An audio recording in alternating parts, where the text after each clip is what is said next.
Guys চলে এসেছি মুড়ি দিয়ে মিষ্টি বানাতে কিচেনে। প্রথম মুড়িগুলো আমি যাতায় পিষে গুঁড়ো করে নেব। গাইস তোমরা আমার ভিডিও দেখো কিন্তু লাইক সাবস্ক্রাইব করো না কেন গাইস? এই দেখো গুঁড়ো করা হচ্ছে মুড়ি, গুঁড়ো করা হয়ে গেছে, এখন তুলে নেব। এখন দুধ দিয়ে মেখে নেব।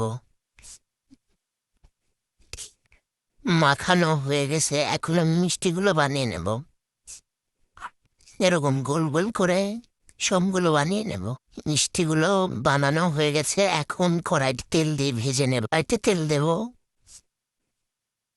তেল দিয়ে দিলাম, তেল গরম হয়ে গেছে, এখন আমি মিষ্টিগুলো দিয়ে ভেজে নেব। এইরকম করে সবগুলো ভেজে নেব। মিষ্টিগুলো ভাজা হয়ে গেছে, এখন চুলায় শিরাটা তৈরি করে নেব। পাতিলে 1 মগ পানি দিয়ে দিচ্ছি, এখন চিনি দিয়ে দেব, এখন এলাচ আর দারচিনি দিয়ে দেব। শিরা হয়ে গেছে, এখন মিষ্টিগুলো দিয়ে দেব। মিষ্টি হয়ে গেছে, এখন মিষ্টিগুলোকে তুলে নেব। দেখো কত সুন্দর মিষ্টি, কত সুন্দর মিষ্টিগুলো হয়ে গেছে, সেই স্বাদ গাইস, কি যে স্বাদ!